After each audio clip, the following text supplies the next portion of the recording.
This week on the FSF Podcast, we welcome voice actor Linsay Rousseau.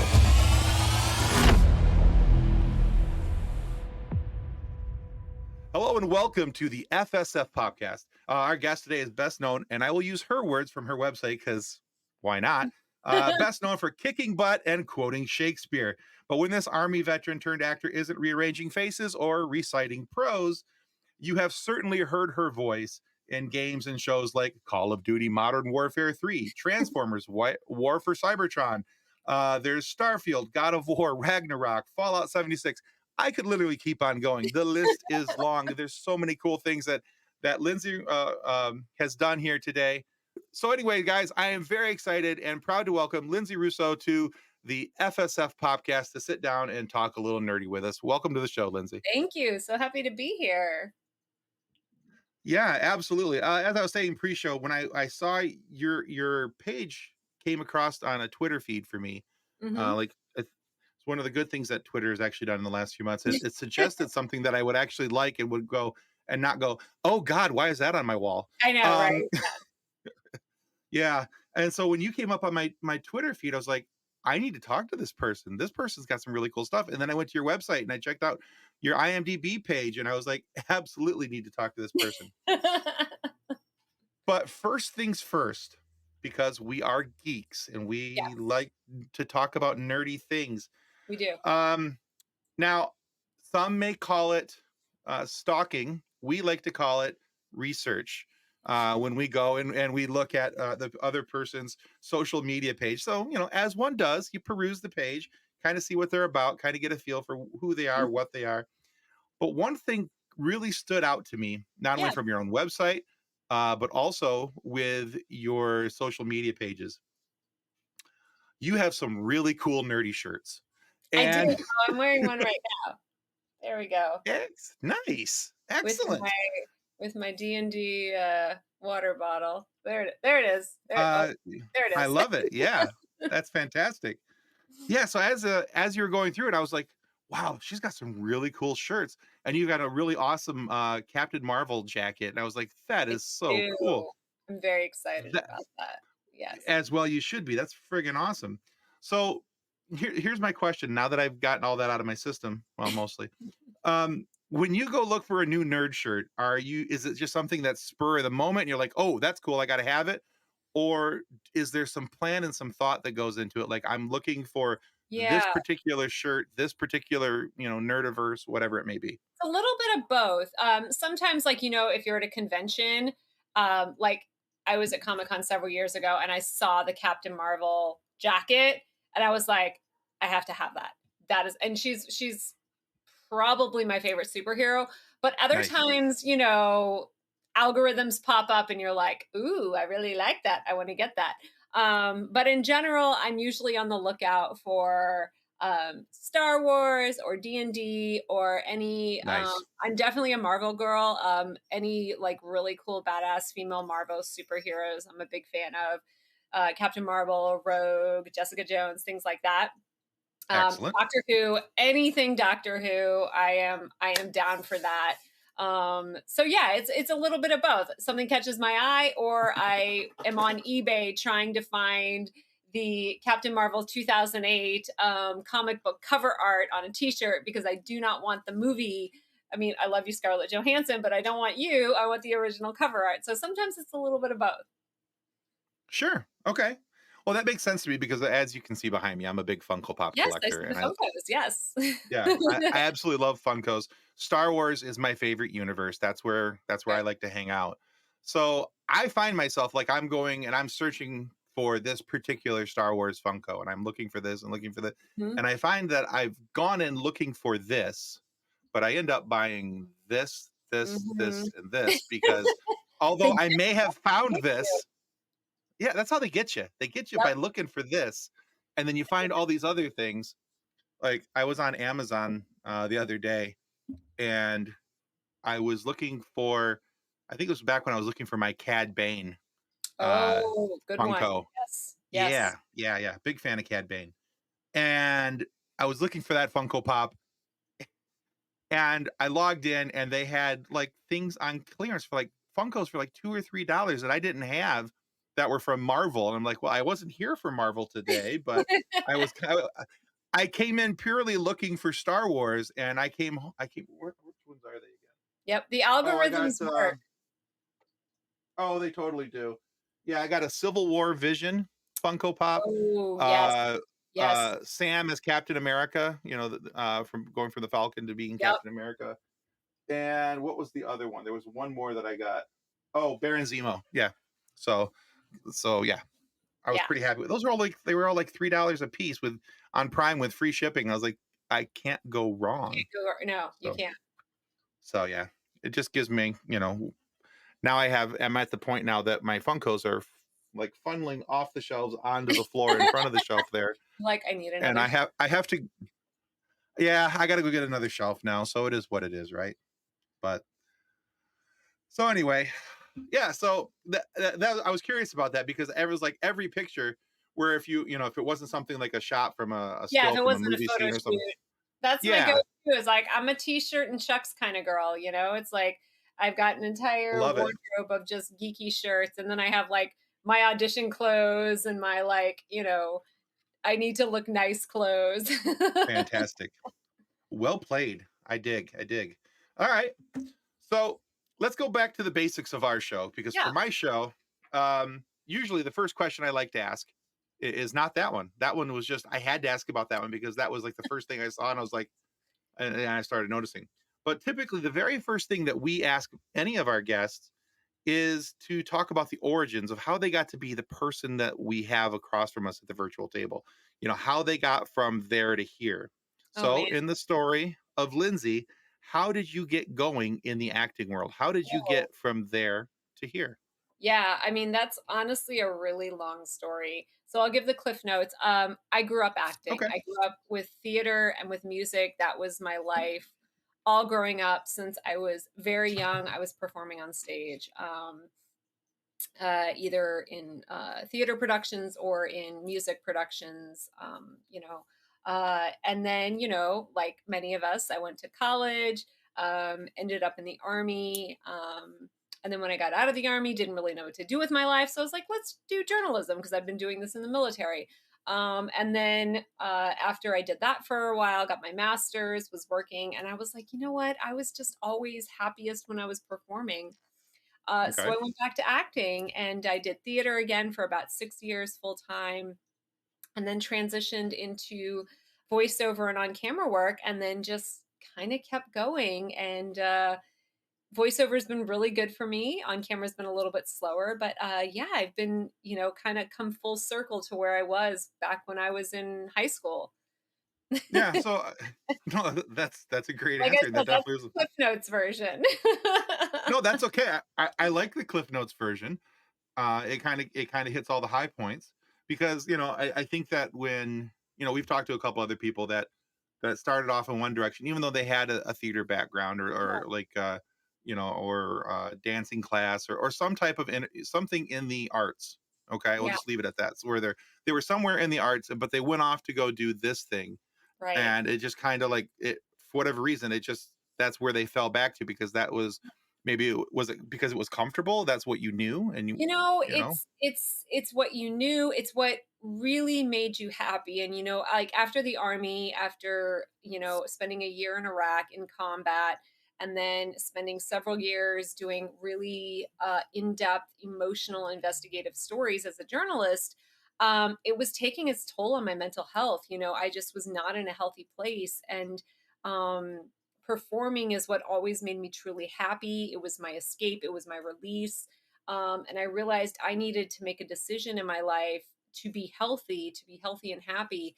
And even if I was broke and having to work a million jobs, I knew it was the right thing for me, because of everything I had been through. okay, well that makes sense. I think if you have something that is kind of like your safe space and some place where you're able to go that you feel comfortable and makes you happy, and especially if you're able to do it for a living, I think that's fantastic. Yeah, That's like the cherry on top, it you is. know It really is. um because most people are going to be able to, they'll go back to it, but they're doing it, and this is by no means a knock on local playhouses, but they're going to be at the local level doing that. I mean, they're still doing what they enjoy, and so Yes. kudos to them for having the And for some stones to be able to people, get up doing there. it as yeah, some people doing it as a hobby is enough. And I did that for years and years and years. I love community theater. I did a lot of community theater. And for some people, having their family and their full-time day job and then doing it on the side is enough for them. For me, I knew it wasn't going to be enough for me. I knew it needed to be more than just a hobby. But I knew it was going to be hard, and it is hard. This is not an easy industry to get into. Sure. It takes grit, it takes determination, it takes being willing to be super broke for a long time, and be willing to work, those multiple jobs and hustle, hustle, hustle, hustle until you can get to a point where you're making a living doing it. But the running joke in the acting community is if you can do anything else and make a living, do it, because this is not easy. Um, Right. and no one should think it is, because it is one of the hardest things out there to do. But if you are that type of personality that is willing to grind, it can be really rewarding. Okay. So let's follow that up with this. Yeah. So you're going through that, you're grinding, you're obviously were willing to put in the work, do the hustle, Hmm. and not the dance that you maybe you did the dance too. But anyway, uh but you were willing to put in the work. When was the first moment where you thought I might actually be able to do this? Yeah. I mean, I think there was always part of me that knew I was going to be able to do this. But finally realizing I was able to make a living doing just Hmm. this was probably about 5 years ago. I was finally, maybe 5 or 6 years ago, I was finally able to quit all my side jobs and realize, "Oh, I'm paying my bills just through acting. Okay, I'm doing this. I'm really doing this." And that was amazing. And that was after probably 10 years of theater and voiceover and on camera and working side jobs, and then finally getting to a place where I had enough work coming in that I could quit those side jobs and still pay my rent and pay my bills. Um, and it's still very stressful because obviously this is a very uncertain industry. You could have a really good year, and then then suddenly everything could dry up on you. But I've been really lucky the past 5, 6 years. It's just been like, okay, each year's been a little bit better than the last year. And I'm still moving forward. So hopefully it keeps going in this direction. Okay. I think that's great. Yeah, Yeah. because a lot of people that we talk to, there's that defining moment where there's almost it's not always that smack in the face, right? Where it's just, oh my God, this is what's happening. Look at this big job. This is the thing. Usually it's that Well, they've been doing a lot of jobs back to well, back and to back. yeah, that's exactly it. You look at, oh, I've had a bunch of sessions the past couple months, and I haven't had to go, like, I was a brand ambassador for a couple different companies and doing in-store demos and stuff like that. And it was like, Sure. oh, I've had to not do that because I've had so many sessions. Um, oh, maybe I don't have to do that anymore, is kind of what it comes down to. It's not like, oh my God, this big job is paying me a ton of money. Like, I know that those people out there. That has not been me. I've never had one job that's like, yeah, it's been just incremental, a bunch of little jobs, and they all add up, to eventually get to the point where you're stable. Yeah. I think the majority of people that we've talked to where there is the oh my God, look at this big job. I think that's more the exception than the It rule. really is. I think it really is. Yeah. Yeah. Because Yeah. anyone who wants, especially in voiceover, anyone who wants to make this a career, you're having to do everything. Like, video games and animation are just like the cream of the crop, right? That's the stuff you love to do, you want to do. I've been really lucky to do. But the day to Sure. day is like, I'm doing a ton of corporate narration and commercials, Hmm. and dubbing and things like that, that, they're not super sexy, but you do enough of them and they add up and they pay your bills. So you have the flexibility to keep honing your skills and then do the stuff you love to do. Yeah, Yeah. Yeah. No, that all makes sense. It's part of the climb. It's getting to the things that you want to get to. right. You pay. So yeah, no, that's fantastic. Okay. So you kind of mentioned this a few minutes ago, and so this is a kind of a an easy segue Yeah. into this question, because it's not all that often that we get someone who proclaims themselves to be a geeky badass, uh, um, but also from everything I've seen has the chops to back it up. But I also noticed, and you mentioned it, that you worked your way through a journalism degree, and not just any journalism degree, a master's in journalism. That's a lot of schooling. Yeah. So, what is it about journalism that you enjoyed it so much that you pursued it to the master's level? Yeah. So when I was in the army, my undergrad was sociology and anthropology. So I've always really enjoyed studying people and cultures, and things like that. And so Nice. when I was in the army, I was a combat photographer and journalist, public affairs specialist. So I was Oh, cool. documenting, I was writing articles, I was writing press releases, I was taking photographs, video, all of that different things of combat, humanitarian, everything. So when I got out, like so many people who get out of the military, especially if they're combat vets, you kind of have that moment where you're like, now what? And I was like, well, I've been doing this journalism thing. I kind of really enjoyed it. So I was like, you know what? Let's try graduate school. And so I applied to a bunch of different places, decided to go to UC Berkeley. And while I was there, I ended up becoming an associate producer at PBS Frontline, which had a partnership with UC Berkeley. And so I worked on probably half a dozen different documentaries, and then I was doing my own research. And I really, really enjoyed the work that I was doing. I enjoyed digging into these hot button issues that took a lot of work and a lot of research. And when you bring corruption to light, bad people, reveal what they've been doing, it's really rewarding, but it's also very stressful. And so that's what I really enjoyed about that. I really enjoyed telling stories that not many people had heard before, but that really deserve to be told. Um, and could make a difference in people's lives. You know, when you tell a story that breaks something into the spotlight, it can help Hmm. get justice for people who maybe couldn't find justice in the legal system or the justice system. So, that's what really attracted me to that line of work. And even though I've left journalism behind, it's still part of me. You know, Sure. I've written a couple pilots, I've written a couple screenplays that all deal with either stories I worked on when I was a journalist or experiences that I had that Hmm. I'm currently trying to sell right now. So definitely it is still a part of who I am, a writer, an investigator, even, I serve on the board of directors for a couple different nonprofits, doing media work for them, dealing with the journalists, hosting panels, doing media Sure. training. So it's always there. It's just kind of found a new way to express itself in my current line of work. That's interesting. Okay. Yeah, I've talked to a couple other people who have also worked in journalism, Mhm. and um, it's always kind of been interesting to me. Now, and I'm by no means parlaying this into what I do now, but I never thought that I would be someone who wrote anything. And I find myself the last couple years, I've become a freelance writer, and I'm now doing, but I'm writing more of the hey, here's what I think of the Marvels movie, or here's what Yeah. I'm more of a nerdy writer. Um, but I do appreciate your approach to this, because I think that if you're going to have a topic that people are going to pay attention to, and I think you hit it on the head. Having the opportunity, having the desire, the heart behind it to want to be able to push that story up into the limelight, where it's going to have that type of reaction where people can get closure on different topics. I think I think Yeah. that's a really cool experience to be able to have.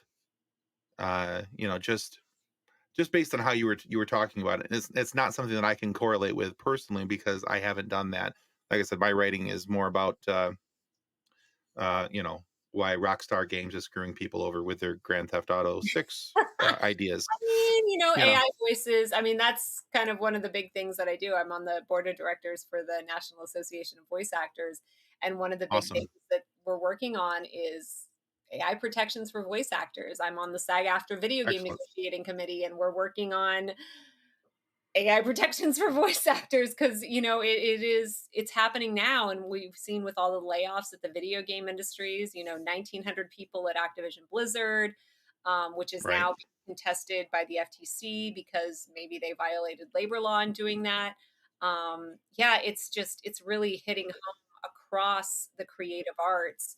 We've got the lawsuits happening with Getty Images and the New York Times. It's a really interesting and kind of scary time for anyone who is a creative to see how what's going to happen. Is AI going to take all of our jobs, or it's just yeah, it's a scary time, but there is some hope. Yeah. No, it's interesting you bring AI into the conversation because there is so much going on with that right now, and that's one of the things that at on this side of the fence, one of the things that we have noticed is not only is it affecting the video games and things like that, but we're hearing it and seeing it in commercials. We're hearing it and seeing it in different type of advertisements and things along those lines, Yep. where you're pretty sure that that person did not do that commercial, or you're pretty sure that um, I can't remember the actor's name, but he posted a video on one of his social media pages. It was either Twitter or TikTok. I just remember it started with a T. But he showed a video of him doing a commercial, but Hmm. it wasn't him. Yeah. And There's been a couple things that have and come out, like, I know Scarlett Johansson and Tom Hanks both, I think, have lawsuits out about commercials that came out using them that they did not do. The robocalls that went out a couple weeks ago that were AI versions of Joe Biden's voice, and now that has been banned. The FCC put out a rule saying AI voices in robocalls is now banned. So um, it is definitely the time where, yes, there's a lot of lawsuits, but those could take forever. And so really, please email, call your representative. There's a couple bills going forward right now, the No Fakes Act, fighting for a national right to publicity to protect the right for you to own your face and likeness and voice so people can't use it either if you're an entertainer to exploit you or if you are just a regular person for fraud. We've seen it with people pretending to be someone to get access to bank records, to Mhm. blackmail parents. It's just there's been some really Mm. scary instances. So, yes, it is time for people to make sure that they are awake and aware of what's going on. Okay. No, I think that's very cool. With everything that's been going on, especially with the actor strike and writer strike coming off that, and that was obviously one of the big hot button topics It coming was. out of that. And that was uh seeing some of the things that have happened past that, and people who were like, oh, and I don't want to, I'm not going to call anybody out by name, but Yeah. there's one larger YouTube creator who recently was making a movie, a deep fake movie with using Mark Hamill's voice and face, and I was like, well, that's rather brave. Yeah. Um, I expect a lawsuit to come anytime soon. yeah, Mark commented on his socials that he absolutely had not given permission for his name and face, but because even the guy was trying to make the argument, well, it's a fan movie, it's not for profit, it's all these things, and I'm like, yeah, but you're using when you're using somebody as famous as Mark Hamill Yes. in your project, it automatically gives people the assumption that Mark Hamill is on board with this, backing it somewhere somehow. Right. So yeah, I'm personally hoping the guy gets sued into the ground, but that's a whole nother topic. We can talk about that off camera. Uh, And now, a word from our show sponsor, Level Up Sabers. Their link can be found in the show notes.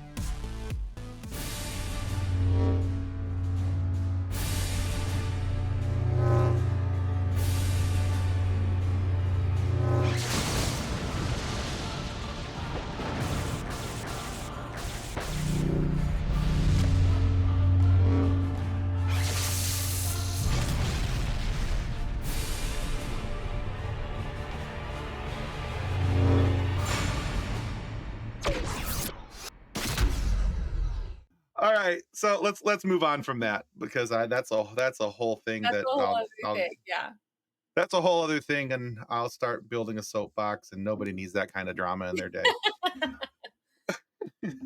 All right, so again, while out searching the interwebs, I also noticed on your own website that mentioned that you are a trained singer as well. Yes. Now, in our interviews, we've discovered that a lot of people who are involved in voice work have a deep connection to music, one Yes. form or another, either as an instrumentalist, as a Mhm. vocalist, as a songwriter themselves, or whatever it may Yeah. be. There's some musical background of some kind. So, Yes. how do you think a musical background benefits you in your selected line Oh of my work? gosh, so many ways. For one, as a singer, knowing how to utilize your instrument, knowing your range, knowing how I teach. I used to teach singing. Now I teach voice classes, and I'm especially passionate about vocal health, vocal, Hmm. proper breath control and breath support. So knowing how to utilize your instrument, knowing how to protect your voice. I do so many screamy, yelly, die sessions. Knowing how to properly support that, make sure your throat is relaxed, knowing how to develop different characters based on knowing where your placement is in your voice, things like that. Um, the other thing is that a lot of voiceover work is very rhythmic based. So anyone who does dubbing, anyone who does localized, jrpgs, um, so much of dubbing work, you're having to match words with flaps, with mouth flaps, be it Yeah. animation. I do live action, so you're having to match that with a lot of localized video games, video games that are released in one language and then translated to English. For a lot of those, you're having to match the timing of the original performance Right. in English. And so they'll play it and you have to hear it. You have to hear the rhythm, you have to see how long it is and match it in some cases perfectly, to like the minute second. And so having a background in singing and music is so beneficial in this type of work. That yes, some of my closest friends all come from music backgrounds, be it opera. I did opera, musical theater, or one of my dear friends is a former punk singer and he does creature voices. One of my friends is a metal singer, so she knows how to do all the crazy yelly screamy stuff as well. So I would say absolutely having some sort of singing or music background is only going to help you in this. Yeah, that makes sense because, like you said, there's the knowing how to use your voice, protect your voice, how to safely distort or project, Mhm. you know, all kind of makes sense to me. But Yeah. it's one of those things that when, because this morning we released our 172nd interview. So it's just one of those things that as you're kind of going through it after 170 something interviews, you start going, oh, The there, pattern.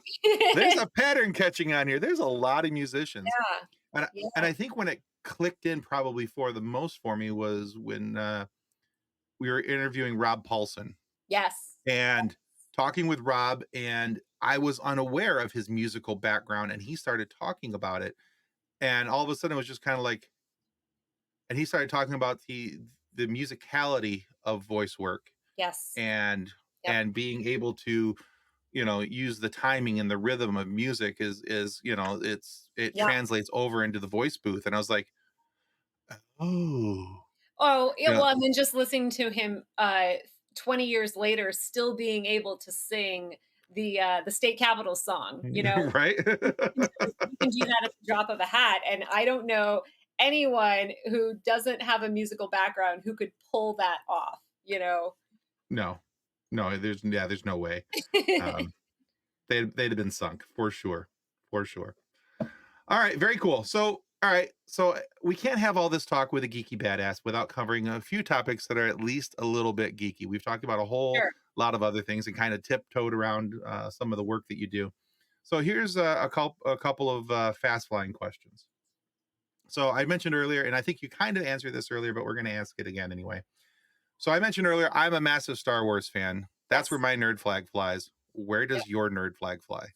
It definitely started with Star Wars. So I'm a Gen Xer. My dad was a massive Star Wars fan, and I have a connection to it. So my parents are retired National Park Rangers, and my dad was working in Death Valley in the '70s. And he tells the story of like this rickety production showing up with these like little trailers and everything. And they're used to like big productions, shooting in Death Valley. And just this rinky dink production shows up um, with, this car that's got mirrors under it. And they're like, they need to put all these little kids in like hoodies with battery operated lights in their eyes. And they're like, what is this thing called? Star Wars? Oh, yeah, that's going to do well. And he remembers watching the first episode in theaters, and it literally just like, he was like, this is going to revolutionize filmmaking. Right. But he got to work with, I mean, no one's going to remember who he is. He's, gave a couple interviews, but he got to work on, some of the land speeder scenes, and the car would overheat because it was Death Valley and they push it up. So all the pickup scenes that weren't shot in Tunisia were shot in Death Valley.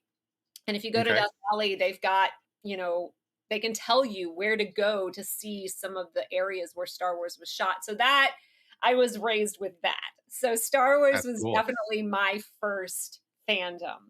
But then, as a kid, I read the Lord of the Rings series and I read The Hobbit. Hmm. And so that kind of started just, I was always just a huge fan of sci-fi and fantasy. Um, and I've always been kind of an escapist. So I've always, if I'm watching television or film, I want to watch comedy or sci-fi or fantasy. I don't want to watch just straight dramas. I love a good mystery too. I'll watch, a Sure, procedural, sure. but I don't want to watch straight dramas. I want, my life is stressful enough. I want to escape to a different universe, to a Absolutely. different world, to a different realm. And so it started with Star Wars, and then definitely like the Lord of the Rings, the Tolkien, era. Um, and then I honestly didn't get into comic books until I got into video games a little bit in the military. When I was in Iraq, everyone was playing Halo and Madden. We'd have like, LAN parties where we were running cables to each other's rooms to play. Yeah, Um, absolutely. but I really didn't get into games and comic books until after I had gotten out of the military. And then kind of really got into it when Kelly Sue DeConnick released the rebooted Captain Marvel. I mean, I was just blown away because here was this badass military veteran who was a massive Star Wars geek. So I loved the movies. I really did. I love the Marvels. Please go watch it. Watch Miss Marvel. Watch the Marvels. It's fantastic. But in the comic books, her cat's name is Chewie because Claire Danvers is a massive Star Wars geek in the comics. And I was just like, this is great. She's a military veteran. She's a Star Wars geek. I love this so much. And then I read all of Hmm. the Jessica Jones books and all of the Jane Nice. Foster Thor. And so I have to say, I really got into Marvel. I never really got into DC. A few things here and there. I really always felt Marvel was on the cutting edge of diversity and representation within the geek community, and that's always been really important to me is female representation, Sure. especially now as a military veteran, seeing that women are just not really represented in these badass roles. And yes, DC gives us Wonder Woman and, Batwoman and Batgirl, which will never be released. But it's like Marvel gave us Captain Marvel and Rogue and Storm and Kamala Khan. And, they gave us a Muslim superhero and, Yeah. just all these amazing badass women that I just really gravitated to that. And then, fantasy wise, I mean, I read all the Witcher books and then came to Game of Thrones a little bit later, read all those books. And then The Expanse. The Expanse was something I watched the show, read the entire series, absolutely adored The Expanse. It is probably some of the best sci-fi out there, in my opinion. Love Star Wars, but if you have not watched and read The Expanse, go do it. You're also going to watch it and read it and be like, oh my God, I think that's kind of where Earth is headed right now. um, and then, of course, my D&D, I played a little bit growing up. Again, I was a Gen Xer, and so that was kind of back in the day when like, oh, you're a girl, you can't play D&D. So I really got into D&D when I moved to LA and started playing with the home group, and then during COVID was streaming it all the time. And now I'm just like, I have my two home games that I just absolutely adore. I have way more dice than is probably healthy for a person to have. I do have a dice problem.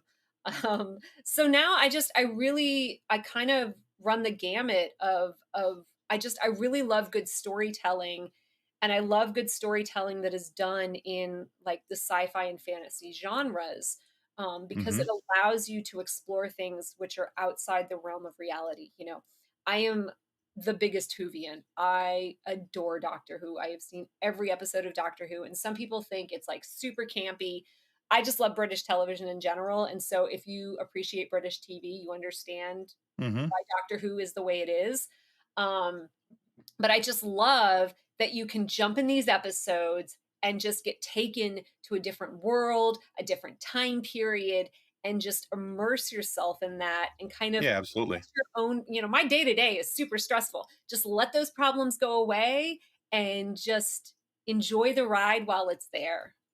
I could keep going. I have so much to talk about when it comes to geeky content. I love it.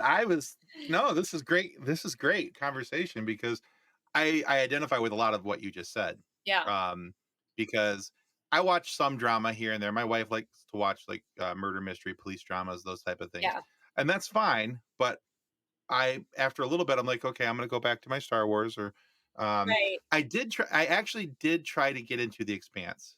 Mm. I'm only like 2 episodes in right now. I would say Uh, the first couple episodes are super dense. Give it give it at okay. least, yeah. The same thing was like, oh shoot, what? Yeah. So I would say I had to definitely rewatch because I watched the show first, then read the books. The first couple episodes are definitely very dense. They're throwing a lot of lore at you, that Okay. can be really hard to process. Stay with it. Just stay with it. Okay. Um, I will take that advice. That's the I same was the same advice I with give Game of people. Thrones. I started Game of Thrones and got like 3 episodes in and was like, "This I don't get it." It's just like it's murder for murder's sake, sex for sex sake. Once I got about halfway through season 1, I was like, "Okay, now I get it." And then I read the books and was like, "Now I really get it. Okay." Okay, so that's another show where I was like, you know, murder for murder's sake, sex for sex I sake. did. I'm like, It yeah, it literally took me probably about 6 episodes. I yeah, tried it and then stopped for, like, a couple years, and then I had a roommate who was like, "Oh my god, please watch Game of Thrones." And I was like by then, I think about 4 or 5 seasons had come out, so I was like, "Okay, we'll sit down, we'll binge it." I begrudgingly got through, like, the first half of the season 1, and then I was like, okay, now I can, now and okay, I'm that person that's just like, again, I was in the military. I was in combat. I have no problem with violence, um, with any of that. But like, if it doesn't seem to be supporting the plot, I have a right, problem. If you're just killing yeah, people willy-nilly or just like randomly having sex with people, I'm like, oh, you're just doing this for sensationalism. And that's how I felt Game of Thrones right, started. But once I got into it, I was kind of like, okay, now I see the intrigue and the duplicitousness and all the different parts that are going on. I mean, it's definitely not my top fandom at all. But I did enjoy it and then finally once I went through and read all the books, I did enjoy it. But it's not one okay, of those that I would go back and rewatch, I don't think. Like Star Wars, I've watched a billion times. There's other like books I've reread I've reread The Lord of the Rings, The Hobbit half a dozen times. So yeah. okay, yeah. I think that I skipped out on it after just the first couple episodes because it was just Yeah. gratuitous violence, It gratuitous sex, really just was. The because, first like and it was 3 just kind of like, episodes were eh, just gratuitous. Yeah. And once I made myself get past that, and I will say they definitely go further in the show, I think, for sensationalism than they do in the books. Like the books definitely didn't go as far as the show did, which is really funny because if you look at stuff like The Boys, I read the whole graphic novel of The Boys and was like, there's no mhm, way they're going to turn this into a show. And they did, but they tempered it down a little bit. So if you've read the graphic novel, you know that The Boys TV show definitely pulled back a little bit, where I feel like Game of Thrones did the opposite, where George R. R. Martin did this amazing thing and didn't really quite go into the amount of detail that they threw out on the screen for you. So, right. And then if you hadn't read the books and you watched The Boys and you're like, whoo, well, that's a little spicy. yes, Uh, and then you're like, "Wait, it was even worse than the graphic novel? Okay. Yeah. Same thing with when they decided to adapt Sandman. I was like, Mhm. how are they going to adapt Sandman? I mean, like, there's like a massacre at a diner. And then I was like, oh, they did it. They did the massacre at the diner. And then the boys did the giant orgy scene. And I was like, okay.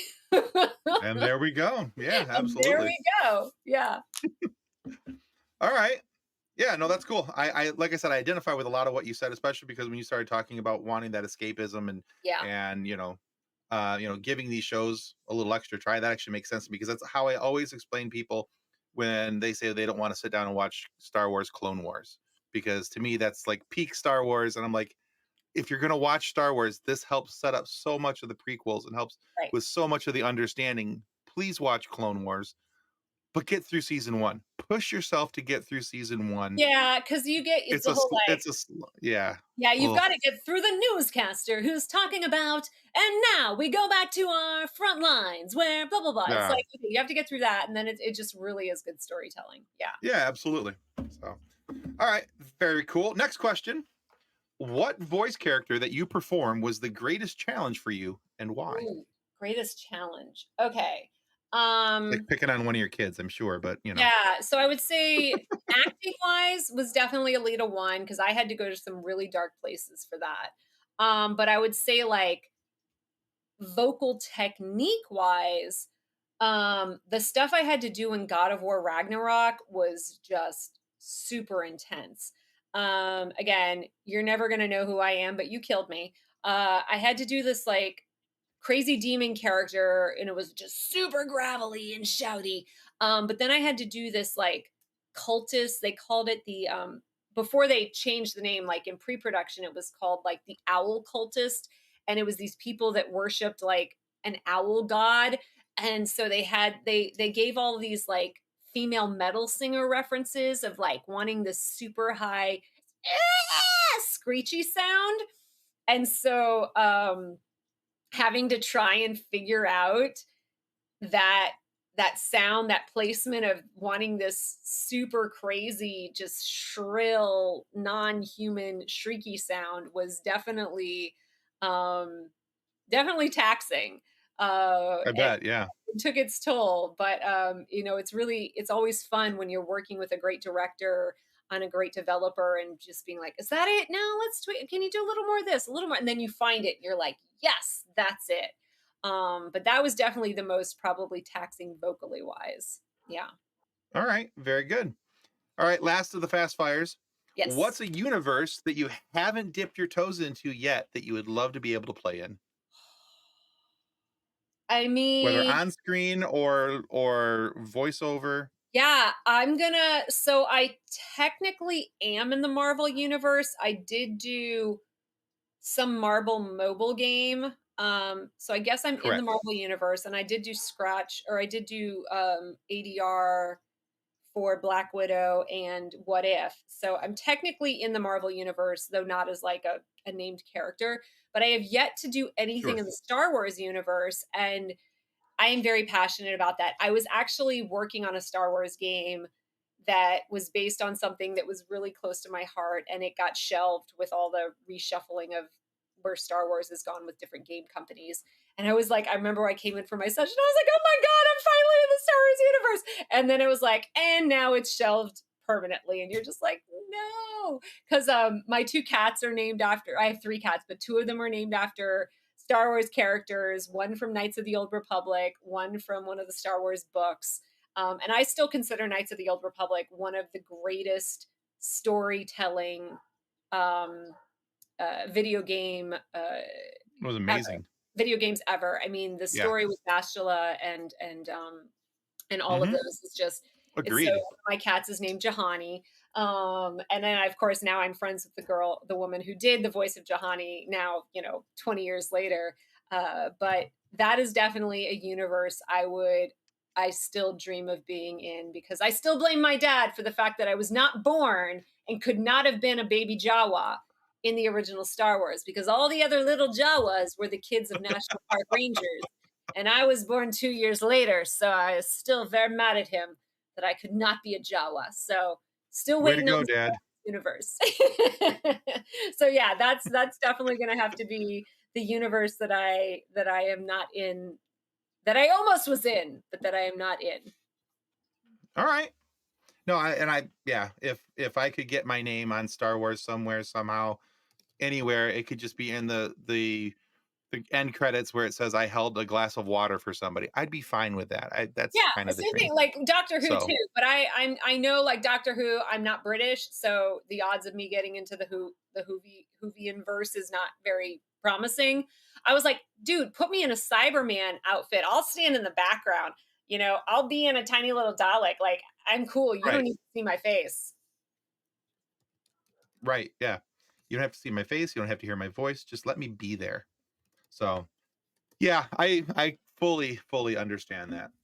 All right, very good. Well, we have one last question for you, Lindsay, Okay. and we call this question our silly question Oh, yay, I love because silly the questions. rest of our questions have been oh so serious. So All right, serious. but we had decided to ask this question. Yeah. We decided to ask this question of our guests because we thought, and by we, I mean my co host Kathleen, Mhm. thought it was a shame that at a certain point in life, people stop asking you this question. And Okay. that question is Linsay Rousseau, what's your favorite dinosaur? I really have to appreciate the Brontosaurus because, it's like the Paleolithic, um, not zebra. What is the word? Oh my God, I'm blanking. Giraffe? I'm like, giraffe. There we go, giraffe. But, and I don't know the name. I'm a scuba diver. I love scuba diving. I love the ocean, and not a lot has been done to study the Paleolithic creatures that lived in the ocean. But I was reading an article in the Guardian just a couple weeks ago that talked about they just discovered this new ocean-based creature uh, that is from the dinosaur era, that's like twice the size of a blue whale, which is the largest creature on Earth. Oh, wow. Because there's so few people who study the ocean and what's down there, that like they haven't dove, pun intended, they really haven't investigated all of the different sea-based creatures that existed during that era. And so reading this article about this crazy ginormous sea-based creature was just like, oh my God, this is so cool. um and I don't know the name of it. I mean, they just named it, obviously. But that was something that I thought was like, this is pretty epic. And then evolution's just crazy to see where those dinosaurs have translated into the modern day birds, or different shellfish, and different types of Hmm. things. Just really, really interesting. All right. Well, very cool. All right, Lindsay, I just want to say thank you. I've enjoyed having you on the show so very much today. Where can our listeners go to find out more about you and any upcoming projects that you may have coming out for them Absolutely. to Yes, you can find my website. If you spell my name right, you can find me anywhere. I'm the only one who exists, Linsay Rousseau. I am on Twitter, X, whatever we're calling it now, Linsay Twitter? Rousseau. I'm on Instagram, Linsay Rousseau, Facebook. I try to respond to people when I see you. Instagram loves to hide those messages from people that you aren't friends with, so I don't always see Yep. it. But I do try to respond to people as much as possible. So yes, if you have questions, if you have anything, reach out to me, probably on Instagram or Twitter, and I will hopefully see your message and respond to you. That's also where I make announcements about upcoming projects. I've got a couple in the works that I can't talk about, obviously, that'll probably be released next year. So yeah, All right. So thank you, Lindsay. We'll make sure that we get those links down and put in the show description and our notes down below for people to be able to look you up and follow you. Because guys, there's so much. There's so much. We just literally scratched the surface of Lindsay Russo. There is so much we didn't even get a chance to talk about. yeah, Like I said, this could be an epic miniseries of what Lindsay's talking about today. Anyway, but hey, guys, just want to remind you that if you haven't done it yet, please click the button that's going to be popping up on the screen somewhere down below here. Editor John will put that in there for us. Anyway, that's to remind you to subscribe to our show because it helps us to get amazing content for you guys to be able to listen to, share some laughs with, and get really cool guests like Linsay Rousseau, because she's freaking awesome. She's a geeky badass. Go check her out. But yeah, please subscribe. It helps us more than we can ever really begin to tell you. Yeah. And Lindsay's got some really cool stuff out there as well. So, Cool. but yeah, go check her out. And again, Lindsay, thank you for your time Thank you today. for having me. Yeah, this has been great. And guys, that's going to wrap us up for the FSF podcast. Goodbye. Copyright 2024 FSF Podcast. Reference to any specific product or entity mentioned on this podcast does not constitute an endorsement or recommendation by FSF Podcast. The views expressed by guests are their own, and their appearance on the program does not imply an endorsement of them or any entity they represent. If you have any questions about this disclaimer, please contact us via email at info@fsfpodcast.com.